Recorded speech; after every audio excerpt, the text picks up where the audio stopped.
Hello, I'm Tonya Arnesen, Senior Pastor of Jackson First United Methodist Church, and this is Food for Thought for July 29th, 2020. Note I'm pre-recording these messages for you as I'll be on vacation for a couple weeks during the month of July. These last few times I've been sharing again from these wonderful parables from David Griebner's book, The Carpenter and the Unbuilder. Today's selection is called Fire Fall. A long time ago, there were some people who were the first of their world to discover fire. Fortunately, they seemed to know how important a discovery this was, and they treated the fire with supreme respect and reverence. Furthermore, they were a generous people, and they were more than willing to give their fire away to anyone who wanted it. All they asked was that those to whom they gave it agreed to use it according to the rules. No one knew exactly where the rules had come from, but they seemed to have existed for at least as long as fire itself. The rules centered around a warning that was so frightening no one ever dared to prove it wrong or right. The warning was this: if any flame ever came into contact with the ground, it could set the earth on fire.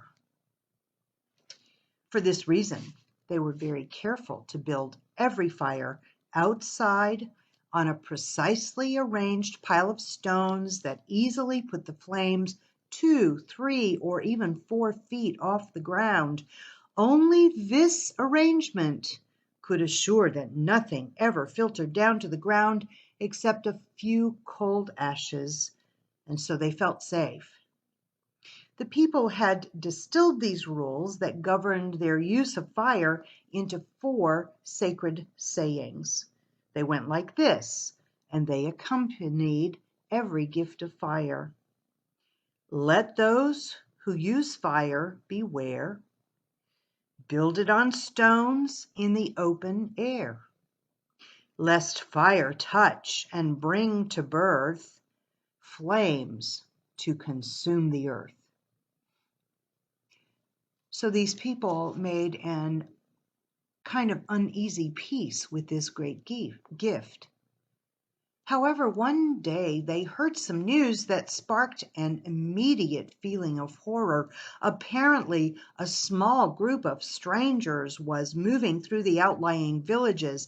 They were visiting the very people with whom the gift of fire had been shared. Furthermore, the strangers were teaching that the true place for the fire was on the ground and in one's homes. And contrary to all reason, they were teaching that there was nothing to fear. They even changed the 4 sacred sayings and replaced them with sayings of their own that went like this: let everyone embrace the fire. Tear down every stony pyre. Let fire fall and bring to birth flames to transform the earth. This was bad enough, but even worse were the stories that some people had acted on the dangerous teaching. They were building their fire on the ground, and some may have even taken it inside their home. This information was more than these people could bear. Their worst fears seemed to be coming true.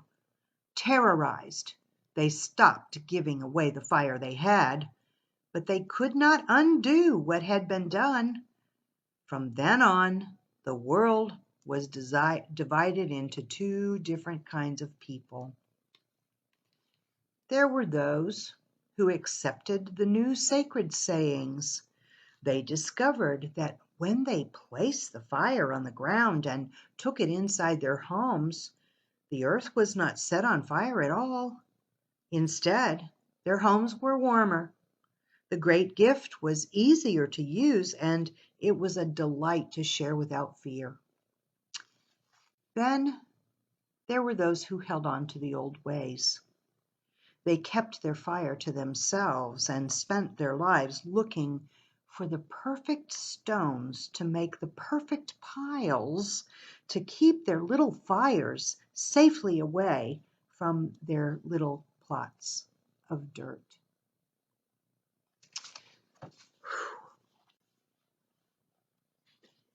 As we think about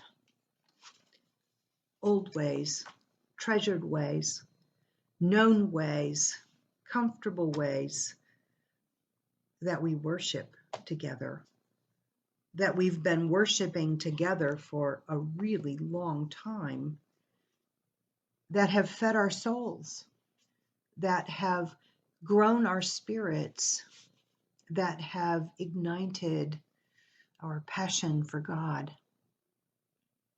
Somehow, this parable